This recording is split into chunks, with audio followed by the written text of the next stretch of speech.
विवाह महाकुंभ कराने का हमारा एक कारण है, इस कार्यक्रम के माध्यम से बागेश्वर धाम पावन तीर्थ का जो संदेश है पूरे भारत को यही है कि मंदिरों से अगर इस प्रकार की गरीब बेटियों के विवाह का पाणी ग्रहण प्रारंभ कर दिया जाए तो भारत की आधी गरीबी स्वतः ही मिट जाएगी।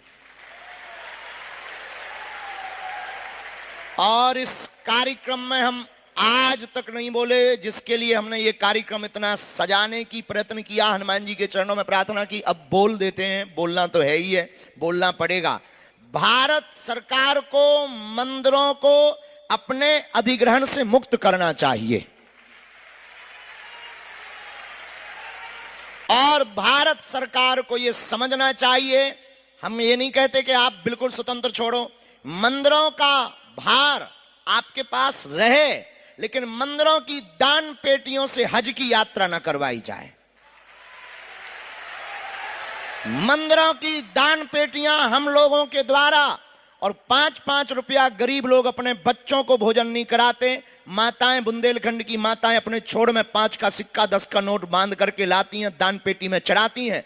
उन दान पेटियों से अगर हर मंदिर, बड़ा बड़ा मंदिर, चाहे वो कोई भी मंदिर हो, नाम लेने से किसी को बुराई लग सकती है, पर भारत के जितने भी प्रसिद्ध मंदिर हैं, अगर उन मंदिरों से एक एक अस्पताल और हर साल गरीब बेटियों का विवाह, एक एक गुरुकुलम, एक एक अस्पताल और एक एक वर्ष में गरीब बेटियों का विवाह रख दिया जाए, भारत हमारा विश्व गुरु बनने से कोई नहीं रोक सकता है। इसीलिए हमने इस कार्यक्रम को इतने व्यवस्थित करने का प्रयत्न किया है, लेकिन इसकी संत सभा 5 तारीख को हम करेंगे। पूरे भारत के जितने महंत हैं उनको बुलाने की कोशिश करेंगे। और आज हमारे पास में चूंकि एक जने आई गए तो हम आपको बता दें, खाटू श्याम के महंत परिवार के बिटिया आई है, उनके परिवारजन भी आए हैं। हम उनको कहेंगे वहां के महंत जी को आना चाहिए, तो अगर आपकी क्षमता हो तो उनको बुलवाओ। और भी बाकी मंदिरों के जितने भी अधिपति हैं, हम रोहित जी को कहेंगे आप लिस्ट बनाइए। 5 मार्च को भारत के सभी संत, महंत, आचार्यों को बागेश्वर धाम पर आमंत्रित करो, हमारा लेटर लिखवाओ, हमारी बात करवाओ, हम उनके चरणों में प्रार्थना करके बुलाएंगे। उसी दिन हम लोग संकल्प लेंगे कि अब भारत में सरकारों के अधिग्रहण जो मंदिर हैं उनसे गुरुकुलम और औषधालय, विद्यालय और गरीब बेटियों के विवाह के कार्य प्रारंभ करवाए जाएं। इसीलिए यह आयोजन करवाया जा रहा है। और ऐसा हो तो ठीक है, नहीं तो एक साल छोड़कर अगले साल फिर 1100 कुंडी यज्ञ करवा करके भारत सरकार की सद्बुद्धि के लिए यज्ञ करवाएंगे कि आपको सद्बुद्धि आए और मंदिरों को अपने भार से छोड़ करके हॉस्पिटल बनवाए जाएं। 5 मार्च को हम सब ये करने वाले हैं। आपसे भी प्रार्थना है, अपने गांव के जितने भी महंत हों, पुजारी हों, आचार्य हों, 5 मार्च का निमंत्रण उन्हें दे दो, बुलाओ। सभी मंदिरों के आचार्यों को आना चाहिए, वरना धीरे धीरे बहुत स्थिति विचित्र हो जाएगी। मंदिर सिर्फ दान पात्र में आने वाले रुपयों का अड्डा होगा। मंदिरों के दान पात्र से केवल मंदिरों का विकास होगा, समाज का नहीं होगा। और समाज का विकास नहीं होगा तो भारत विश्व गुरु नहीं होगा। समाज का विकास बहुत जरूरी है, मंदिरों का विकास तो होगा, होना भी चाहिए, होगा, होता रहेगा, लेकिन समाज का विकास भी। तो ये 5 मार्च की तैयारी हम लोग कर रहे हैं, इसीलिए ये आयोजन हम रखा है। अभी तक हमने बोला नहीं, ना मीडिया को भी बताया, बहुत गोपनीय विषय था, बहुत बारी। आज हमने इसलिए बोला कि थोड़ा सा ना सुगबुगाहट शुरू हो जानी चाहिए। और जरूरत पड़ने पर रामलला से मथुरा तक की यात्रा करेंगे।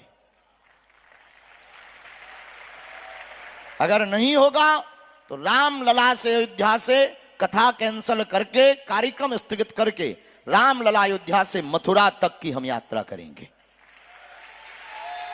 लेकिन हर हाल में भारत के मंदिरों में, क्यों? क्योंकि हम लोगों को बांटा जा रहा कि मंदिरों से तो ब्राह्मणों का भर भला होता है, इससे तो पुजारियों भर का पेट भरता है। बात तुम्हारी सही है या गलत हमें नहीं पता, इतना पता है कि मंदिर बहुत जरूरी है। हमें सड़कों पर भीड़, हमें मंदिरों में भीड़, सड़कों पर तूफान चाहिए। राम राज्य से भरा हमें हिंदुस्तान चाहिए। अब वो तभी संभव होगा जब ऐसे कार्य प्रारंभ किए जाएंगे। इसलिए ये आयोजन किया जा रहा। तो तुम्हारी उपस्थिति, जितने लोग लाइव देख रहे हैं, इसको काट करके तुरंत डालें। ये हमारा आज का ऐलान है। 5, ये कार्यक्रम क्यों करवाया, इसको तुरंत सब तक भेजें। आचार्य जी आप तैयारी करो, 5 दिन के अंदर जहां की यात्रा करनी हो करो। 5 दिन के अंदर 5 मार्च को सभी भारत के संत महंतों को लाओ, हमारी प्रार्थना करो। क्योंकि 5 मार्च को कुछ विभूति आ रही हैं। 5 मार्च को जूना पीठाधीश्वर हमारे भारत के संतों के शिरमौर श्री अवधेशानंद जी महाराज जी आ रहे हैं। 5 मार्च को प्रदीप मिश्रा जी कि 4 को अनिरुद्धाचार्य जी भी आ रहे हैं, प्रदीप मिश्रा जी भी आ रहे हैं। बहुत विशिष्ट विशिष्ट महात्मा बागेश्वर धाम पर उस दिन रहेंगे। उसी दिन ये नई क्रांति भारत में प्रारंभ होगी। इसके बाद फिर हिंदू राष्ट्र की यात्रा शुरू होगी। ये तो झांकी है, हिंदू राष्ट्र भी बाकी है। भूलेंगे नहीं, ना भूलने देंगे। चुप हैं तो कायर मत समझना। ये हमारे संस्कार हैं कि हम विनम्र भी हैं पर माला और भाला भी रखते हैं। तो आप लोग कौन कौन 5 मार्च की तैयारी बहुत जोर से कर रहा, जरा हाथ उठाओ। जय श्री राम। तो आप सब लोग, क्योंकि उस दिन पूरे भारत की नजर होगी, सभी संत, सभी अखाड़ों के महंत, अखाड़ा परिषद के अध्यक्ष जी, सबको प्रार्थना करेंगे कि उस दिन आए। और उस दिन अगर ये आगाज हो गया तो भारत में एक नया इतिहास लिख जाएगा।